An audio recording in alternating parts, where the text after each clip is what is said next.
안녕하세요. 청춘 라디오에 오신 걸 환영합니다. DJ 김지윤입니다. 살다 보면 문득 뒤를 돌아보게 되는 순간이 있습니다. 수많은 갈림길에서 내렸던 선택들, 스쳐 지나간 인연들, 그리고 차마 표현하지 못했던 마음들이 파노라마처럼 펼쳐지곤 하죠. 만약 시간을 되돌릴 수 있다면 여러분은 어떤 순간으로 돌아가 어떤 말을 전하고 싶으신가요? 오늘 청춘 라디오에서는 팔순을 맞이한 이만수님께서 평생 가슴에 담아두었던 아버지에 대한 후회와 뒤늦게 깨달은 사랑 이야기를 보내주셨습니다. 어쩌면 바로 우리 마음속 이야기일지도 모를 사연 속으로 함께 들어가 볼까요? 여러분은 지금까지 살면서 가장 후회되는 일이 무엇인가요? 제 나이 올해 80이랍니다. 여기 요양원 창가에 앉아 창밖을 내다보는 것이 일상이 된 지도 꽤 되었어요. 창틀에 쌓였다 녹는 눈, 연두빛 새순, 짙푸른 녹음, 그리고 저기 저 감나무에 매달린 주홍빛 열매까지 계절이 옷을 갈아입는 모습을 물끄러미 바라보고 있노라면 제 인생의 장면들도 하나둘 떠오르곤 하더군요.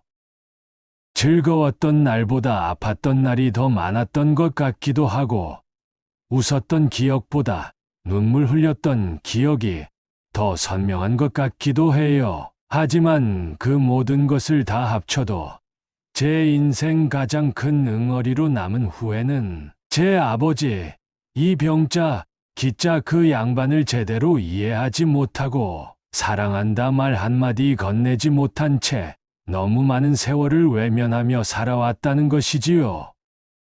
문득 까마득한 옛 기억 하나가 가슴을 후벼 파는군요. 너무나도 무섭고 또 너무나도 이해할 수 없었던 아버지의 그 시절 모습 말이에요. 그때 저는 아버지의 깊은 주름과 무뚝뚝한 표정 뒤에 숨겨진 마음을 전혀 헤아리지 못했답니다. 그저 두려움에 떨며 아버지의 그림자조차 피하고 싶었던 아들이었지요. 제 아버지는 1920년 온 세상이 수탈과 억압으로 신음하던 그 암울한 일제강점기에 태어나셨어요. 20살 무렵에는 악명 높던 일본 규슈의 단광으로 징용을 끌려가셔서 해 뜨기 전 깜깜한 새벽부터 해진 뒤까지 먼지 구덩이 속에서 석탄을 캐셨다고 들었습니다. 하루에도 몇 번씩 동료들이 쓰러져 나가고 인간 이하의 취급을 받으며 매일 죽음의 문턱을 넘나드는 강제 노역에 시달리셨다고요. 해방 후 고향 땅에 돌아와 잠시 숨을 돌리나 싶었지만 이내 터진 6.25 전쟁은 아버지의 얼마 남지 않은 청춘마저 앗아가 버렸답니다. 포탄이 비 오듯 쏟아지는 전쟁터에서 가족들을 지키고 살아남기 위해 발버둥 치셨던 그 기억 때문인지 아버지는 늘 무언가에 쫓기는 듯 불안해 보이셨고 좀처럼 웃는 모습을 보여주지 않으셨어요. 제가 태어난 1945년 이후 아버지는 경북 안동의 척박한 돌밭을 맨손으로 일구며 가족의 생계를 구리기 위해 정말 쉼 없이 일하셨어요. 새벽 별을 보고 속골을 먹이러 나가시면 달이 중천에 뜰 때까지 흙먼지를 뒤집어 쓰고 돌아오시는 게 다반사였지요. 아버지의 얼굴에선 웃음기라고는 찾아볼 수 없었습니다. 늘 깊은 시름에 잠긴 듯한 표정, 그리고 입을 꾹 다문 채 좀처럼 속내를 드러내지 않으시는 분이셨어요. 어린 제 눈에 비친 아버지는 그저 어렵고 무서운 존재, 마치 집 안의 폭군과도 같았습니다. 끼니 때가 되어도 아버지께서 수저를 드시기 전에는 누구도 먼저 밥술을 뜰 수 없었고 행여나 반찬 투정이라도 하는 날에는 어김없이 불호령이 떨어졌지요. 특히 장터에서 막걸리라도 한 잔 걸치고 들어오시는 날이면 집안의 공기는 싸늘하게 얼어붙곤 했어요. 사소한 잘못 하나에도 아버지의 눈은 매섭게 빛났고 마당에 회초리가 부러져라 종아리를 맞거나 심할 때는 부직갱이나 굵은 장작개비가 날아들기도 했답니다. 아직도 그날의 기억은 제 등골을 서늘하게 해요. 제가 5살쯤 되었을까요?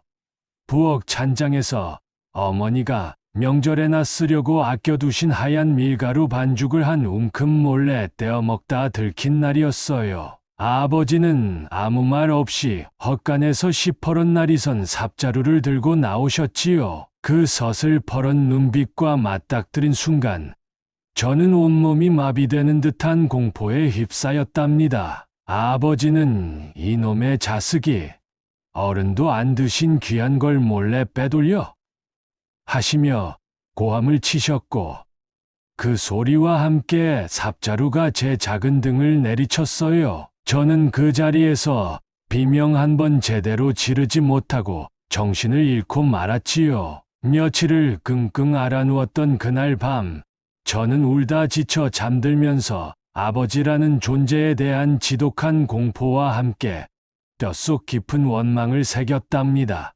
왜 나에게만 이렇게 모질게 대하시는 걸까? 나는 사랑받을 자격조차 없는 아이인가 보다. 그런 원망이 어린 제 마음을 병들게 하고 아버지와 저 사이에 건널 수 없는 강을 만들어 버렸어요. 어머니의 애끓는 만류도 형제들의 안쓰러운 눈빛도 그때는 보이지 않았지요. 그날 이후로도 아버지의 폭력과 폭언은 제가 17살이 될 때까지 그치지 않았고 제 마음속에는 아버지에 대한 원망과 증오만이 더욱 깊게 자리 잡았습니다.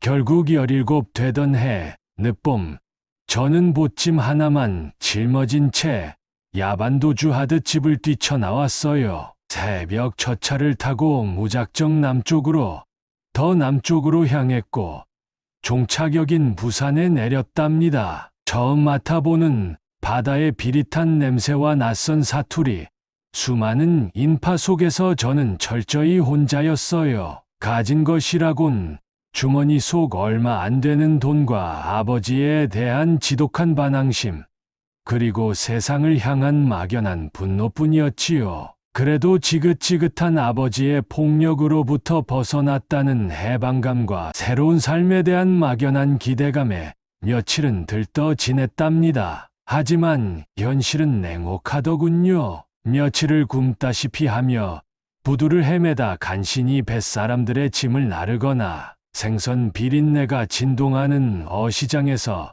얼음 채운 나무 상자를 옮기는 잡일을 얻어 겨우 풀칠을 했어요. 손등은 금세 터지고 어깨는 빠질 듯 아팠지만 누구 하나 거들떠보는 이 없었지요. 그렇게 하루하루를 간신히 버텼어요. 배고픔과 외로움이 파도처럼 밀려올 때마다 아버지에 대한 원망은 더욱 사무치게 커져만 갔답니다. 아버지 때문이야. 내 인생이 이렇게 꼬인 건 다 아버지 탓이야. 저는 그렇게 스스로를 합리화하며 아버지와의 모든 인연을 끊어내려 했었지요. 20살이 되던 해, 저는 월남전에 자원 입대했어요. 어쩌면 아버지로부터, 이 지긋지긋한 가난으로부터, 그리고 초라한 제 자신으로부터 더 멀리, 아주 멀리 도망치고 싶었는지도 모르겠네요. 낯선 땅, 숨 막히는 정글 속에서 매일 밤낮으로 총성이 오갔고, 어제까지 함께 웃던 동료들이 피를 흘리며 쓰러져가는 모습을 무덤덤하게 지켜봐야 했답니다. 죽음의 공포가 그림자처럼 엄습할 때면 이상하게도 아버지의 그 무뚝뚝하고 주름진 얼굴이 매서웠지만 어딘가 슬픔이 어려있던 그 눈빛이 떠오르곤 했어요. 하지만 저는 그럴 때마다 세차게 고개를 저으며 애써 그 잔상을 지웠지요. 나는 아버지처럼 살지 않을 거야. 내 자식에게는 결코 아버지 같은 아비가 되지 않을 거야.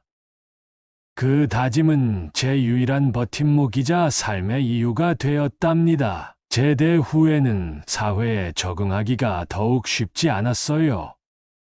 전쟁의 상흔은 제 몸과 마음에 깊은 흉터를 남겼고 세상은 여전히 낯설고 차가웠으며 어디에도 제가 비빌 언덕 하나 없어 보였습니다. 결국 저는 원양어선을 타기로 결심했답니다. 몇 해씩 가족과 세상으로부터 완전히 격리된 채 망망대해 위에서 집채만 한 파도와 싸우며 고기를 잡았지요. 붉은 수평선 너머로 해가 뜨고 지는 것을 수없이 반복해서 보면서 제 마음도 거친 바다처럼 황폐해져 갔어요. 어쩌다 맑은 날밤 갑판에 홀로 앉아 하늘의 별을 볼 때면 문득 고향 집 마당에서 별을 보시던 아버지의 등이 떠오르기도 했지만 애써 고개를 저으며 잊으려 했어요. 외로움이 뼛속까지 사무칠 때면 독한 술로 밤을 지새웠고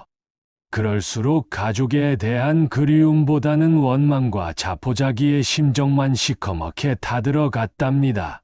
아버지 소식도 어머니 소식도 심지어 저를 끔찍이 아껴주셨던 할머니 소식조차 일부러 외면했지요. 저는 그렇게 제 젊은 날을 차가운 바다 위에 부표처럼 내던지며 흘려보냈어요.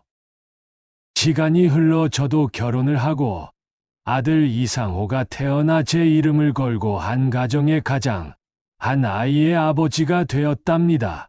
잿빛 같던 제 삶에도 비로소 따뜻한 햇살 한 줌이 드는가 싶었지요. 아들 녀석이 뒤집기를 하고 첫 걸음마를 떼고 아빠하고 처음 불렀을 때의 그 벅찬 감동은 아직도 잊을 수가 없어요. 제 모든 것을 다 주어도 아깝지 않을 존재가 생겼다는 것. 그것만으로도 살아갈 이유가 충분했답니다. 하지만 아들 녀석이 질풍노도의 사춘기에 접어들어 굳게 방문을 걸어 잠그고 대화를 거부하며 엇나가기 시작했을 때 저는 또다시 깊은 혼란과 절망에 빠졌어요. 밤늦게 돌아와 제 말에 토를 달며 대들던 아들의 모습에서 과거 아버지에게 등을 돌리고 세상을 원망했던 제 어린 날의 모습이 겹쳐 보이더군요. 어느 날 밤 아들과 크게 다툰 후 텅 빈 거실에 홀로 앉아 있는데 문득 이런 생각이 섬광처럼 뇌리를 스치고 지나갔어요. 혹시 내 아버지도 이런 마음이었을까? 나를 미워하고 이해하지 못해서가 아니라 어떻게 사랑해야 할지 그 표현하는 방법을 몰라서 그렇게 서툴고 거칠었던 것은 아니었을까? 내가 아들에게 느끼는 이 답답함과 속상함이 어쩌면 아버지가 나에게 느꼈던 감정의 아주 작은 조각은 아니었을까? 하지만 그 생각은 마치 물거품처럼 스치듯 사라졌고 저는 여전히 아버지께 먼저 다가갈 용기를 내지 못했지요. 그저 세월이 약이겠지 하며 또다시 외면해 버렸습니다. 돌이켜보면 그때라도 아버지께 전화를 걸어 아버지, 잘 지내시죠? 그때는 제가 너무 철이 없었습니다. 용서해 주십시오.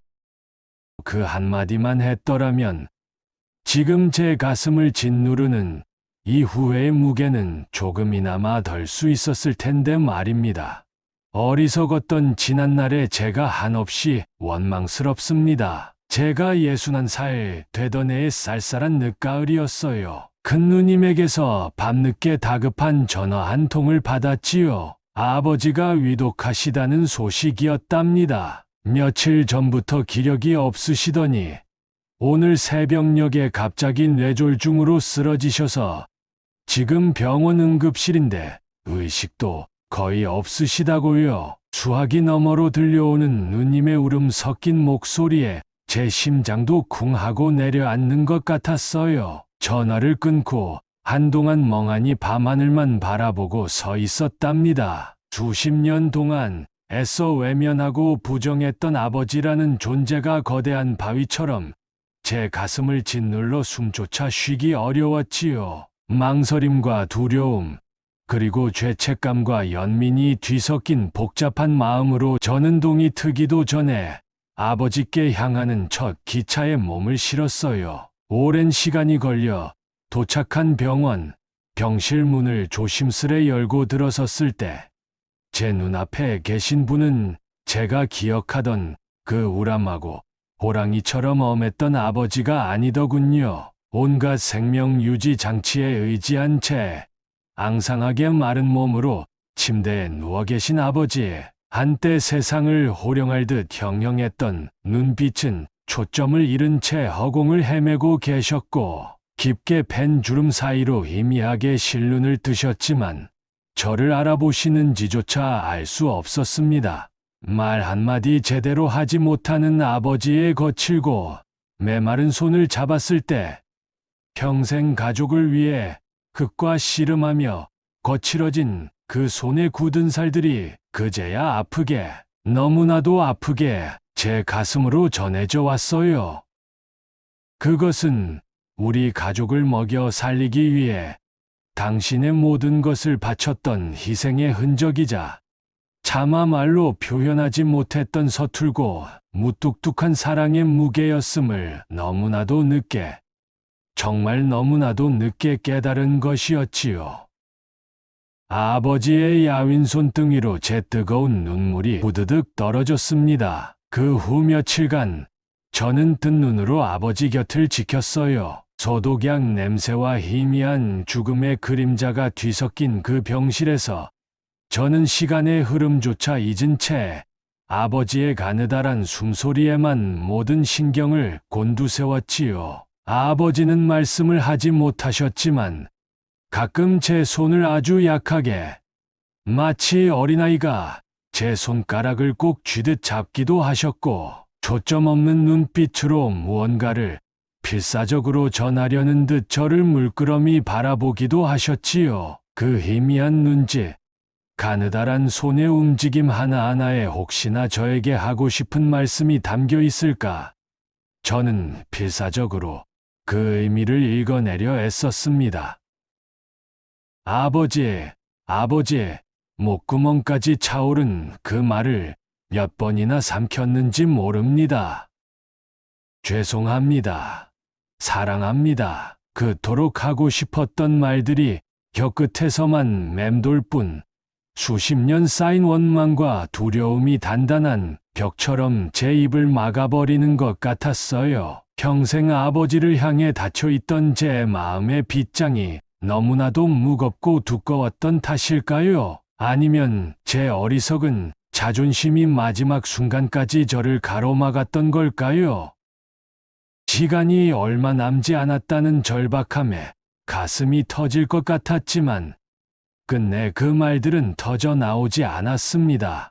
그저 마주 잡은 아버지의 차가운 손에 제 뜨거운 눈물을 떨구며 미약한 온기라도 전해지기를 바랄 뿐이었습니다.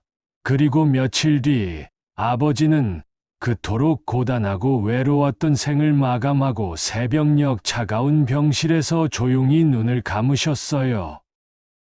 아버지의 마지막 숨결을 지켜보면서 저는 목 놓아 울었지요. 평생 아버지께 따뜻한 말 한마디 건네지 못한 채 원망과 미움으로만 아버지를 기억했던 제 자신이 너무나도 한심하고 부끄러워 견딜 수가 없었답니다. 차라리 꾸짖어 주시지 왜 아무 말씀도 없이 이렇게 떠나시는 겁니까, 아버지? 아버지의 장례를 치르고 사무제까지 마친 뒤 텅 빈 고향 집에 홀로 앉아 아버지의 유품을 정리하던 중이었어요. 먼지 쌓인 낡은 자개장 깊숙한 서랍에서 빛바랜 공책 한 권을 발견했지요. 표지조차 누렇게 변색되고 가장자리는 헤어져 너덜너덜해진 손때 묻은 공책이었습니다. 그것은 놀랍게도 아버지의 일기장이었어요. 평생 글이라고는 당신 이름 석자밖에 쓸 줄 모르시는 줄 알았던 아버지의 일기장이라니요.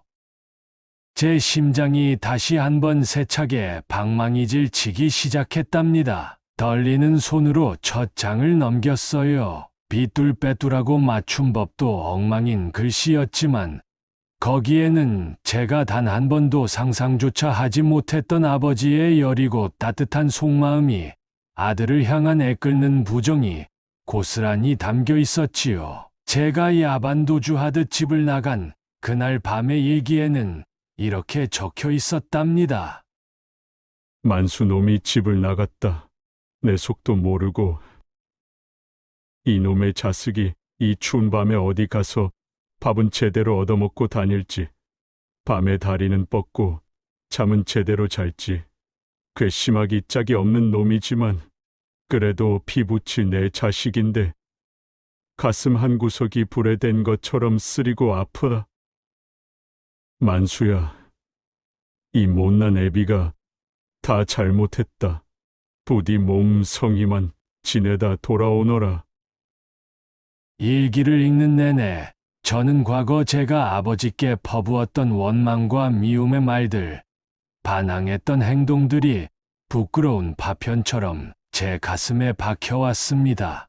또 다른 날에는 이런 내용도 있었더군요. 요새 통 입맛이 없다. 만수 어미도 만수 걱정에 밤잠을 설치고 마른 논바닥처럼 타들어간다. 내가 너무 심하게 대한 걸까? 자식 새끼 키우는 것이 이리도 어렵고 속상한 일인 줄 예전엔 미처 몰랐다.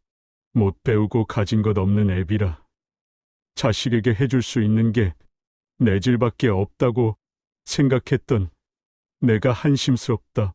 표현하는 법을 배우지 못해 늘 이렇게 후회하고 가슴만 친다. 제가 월남전에 간다는 소식을 건너들으시고는 밤새 잠 못 이루며 우리 만수, 부디 저놈의 총알이 피해가게 해주십시오. 제발 살아서, 꼭 살아서 이 애비 품으로 돌아오게 해주십시오. 새벽이 밝아올 때까지 마당의 장독대에 정화수를 떠놓고 두 손 모아 간절히 빌었던 아버지의 피 맺힌 기도도 빼곡히 적혀 있었어요. 한 장 한 장 넘길 때마다 뜨거운 눈물이 멈추지 않고 뺨을 타고 흘러내려 일기장을 적셨답니다. 제가 그토록 증오하고 원망했던 아버지는 사실 세상 누구보다 저를 깊이 사랑하고 걱정했던, 표현 방식이 서툴렀을 뿐인 평범한 우리네 아버지였던 것이지요. 그 사랑의 깊이와 무게를 저는 너무나도 오랜 세월이 흐른 뒤에야 아버지가 모든 것을 내려놓고 제 곁을 완전히 떠나신 후에야 비로소 깨달았던 것이랍니다. 텅 빈 방 안에 홀로 앉아 아버지의 일기장을 곱씹어 읽으며 얼마나 울었는지 모릅니다. 아버지의 거친 손길 뒤에 숨겨진 여린 마음, 무뚝뚝한 표정 뒤에 감춰진 깊은 사랑을 이제야 알아버린 제 자신이 너무나도 어리석고 원망스러웠어요. 아버지는 그 모진 세월을 홀로 견디시며 얼마나 외로우셨을까요? 얼마나 많은 밤을 아들 걱정에 지새우셨을까요? 그 크신 사랑을 깨닫지 못하고 평생을 원망과 미움으로 아버지를 밀어냈던 이 못난 아들을 부디 용서해 주십시오. 이제라도 아버지께 따뜻한 밥 한 끼 지어드리고 술 한 잔 따라 올리며 그간의 이야기 나누고 싶은데 이제는 그럴 수조차 없다는 사실이 제 가슴을 더욱 미어지게 했습니다. 아버지, 당신의 그 깊고 넓은 사랑에 이제라도 진심으로 감사드립니다. 그리고 죄송합니다. 너무 늦게 알아서 비록 후회는 깊지만 아버지의 그 일기장은 제게 남겨주신 마지막 선물이자 제 삶의 방향을 다시금 생각하게 하는 소중한 가르침이 되었습니다. 지금도 저는 가끔 아버지의 그 낡은 일기장을 가슴에 품고 펼쳐본답니다. 아버지의 거친 숨결과 희미한 채취가 아직도 남아있는 듯한 그 누런 종이 위에서 저는 여전히 아버지의 마르지 않는 크고 깊은 사랑을 느껴요. 아버지, 당신이 평생 짊어지셨던 그 삶의 무게는 얼마나 고되고 외로우셨을까요? 당신의 그 넓고 단단했던 등 뒤에 그토록 깊은 고뇌와 슬픔, 그리고 자식을 향한 애끓는 사랑이 숨겨져 있었음을 이 어리석은 아들은 젊은 날에는 감히 헤아리지 못했지요. 그저 제 눈앞에 보이는 아버지의 엄격함과 무뚝뚝함, 그리고 때때로 휘두르던 폭력의 잔상만을 보고 멋대로 판단하고 원망했던 지난 날들이 파노라마처럼 스쳐 지나간답니다. 이제야 아버지의 그 굽어진 등이 깊게 팬 주름이 침묵 속에 담겨있던 그 눈빛이 무엇을 말하고 있었는지 아주 조금은 알 것 같아요. 아버지 덕분에 저는 사랑이란 것이 얼마나 소중하고 또 표현해야 하는 것인지를 뼈저리게 깨달았습니다. 만약 시간을 되돌릴 수 있다면, 단 한 번이라도 그럴 수만 있다면 저는 아버지가 차가운 병상에 힘없이 누워 계실 때, 아니, 그보다 훨씬 더 전에 제가 아버지의 따뜻한 품을 오해하고 원망하며 야멸차게 집을 나섰던 바로 그 순간으로 돌아가고 싶어요. 돌아가서 아버지의 주름지고 갈라진 그 손을 따뜻하게 잡고 힘껏 안아드리며 이렇게 말씀드리고 싶답니다. 아버지, 제가 다 잘못했어요. 아버지의 그 깊고 넓은 마음도 모르고 죄송합니다. 아버지. 그리고 이제야 깨달았지만 진심으로 사랑합니다. 아버지. 그 한마디를 끝내 전하지 못한 것이 제 남은 인생의 가장 크고 무거운, 그리고 지울 수 없는 한으로 남아 이렇게 제 가슴을 치고 또 칩니다. 오늘따라 유난히 아버지의 그 넓고 쓸쓸했던 등이 사무치게 그립습니다. 아버지 정말 보고 싶습니다. 이만수님의 마지막 그 한마디, 아버지 정말 보고 싶습니다라는 그 절절한 외침이 깊은 울림과 함께 긴 여운을 남기네요. 우리는 종종 가장 가까운 가족에게, 특히 부모님께 사랑한다는 말, 고맙다는 말, 죄송하다는 말 한마디 건네는 것을 쑥스러워하거나 다음으로 미루곤 합니다. 언젠가는 마음 편히 할 날이 오겠지. 말 안 해도 내 마음 다 알겠지 하면서요. 하지만 시간은 결코 우리를 기다려주지 않고 우리가 기대하는 나중은 영영 오지 않을 수도 있다는 것을 우리는 너무 늦게, 모든 것이 끝나버린 후에야 깨닫곤 합니다. 그리고 그때는 이미 돌이킬 수 없는 후회와 그리움만이 남게 되죠. 이만수님의 아버님께서 낡은 일기장에 서툰 글씨로 남기신 투박하지만 진심 어린 사랑의 언어처럼, 어쩌면 지금 이 순간 우리의 부모님들도 표현 방식이 서툴고 어색했을 뿐 마음속 깊은 곳에는 자녀를 향한 변치 않는 태산보다 크고 바다보다 깊은 사랑과 걱정을 안고 살아가고 계실 겁니다. 일제강점기와 전쟁의 폐허 속에서 가장 가난하고 힘들었던 시절을 온몸으로 살아내며 가족을 위해, 자식들을 위해 모든 것을 바치셨던 세대. 표현이 서툴고 무뚝뚝했을지언정 그 굽은 등과 거친 손으로 오늘날의 대한민국과 저희 자식 세대를 있게 하신 분들, 어르신들 정말 고생 많으셨습니다. 당신들의 그 헌신적인 삶 덕분에 저희가 이렇게 평안한 시대를 살고 있습니다. 저희 자식 세대는 그 위대한 사랑과 희생을 존경하고 또 감사합니다. 혹시 오늘 이만수님의 이야기를 들으시면서 마음속에 애틋하게 떠오르는 얼굴이 있다면 더 늦기 전에, 후회가 더 깊어지기 전에 그분께 진심을 전해보시는 건 어떨까요? 거창하고 화려한 말이 아니어도 괜찮습니다. 떨리는 목소리로 건네는 덕분에 항상 힘이 나요. 늘 제 걱정뿐이신 거 알아요. 고맙습니다. 오래오래 건강하게 함께 해주세요. 그리고 사랑해요 라는 짧지만 진심이 담긴 그 말 한마디면 충분합니다. 그 말이 서로에게 얼마나 큰 위로와 기쁨, 그리고 살아갈 힘을 줄 수 있는지 아마 경험해보시면 가슴 벅차게 아실 겁니다. 여러분의 소중한 사연과 마음속 깊은 이야기는 언제나 이곳 청춘 라디오에서 귀 기울여 기다리고 있겠습니다. 오늘 방송 내용이 마음에 드셨다면 카카오톡이나 문자로 소중한 사람들과 함께 나눠주세요. 그리고 청춘 라디오 채널 좋아요와 구독, 따뜻한 댓글과 알림 설정도 잊지 말고 꼭 부탁드립니다. 여러분의 작은 관심과 응원이 큰 힘이 됩니다.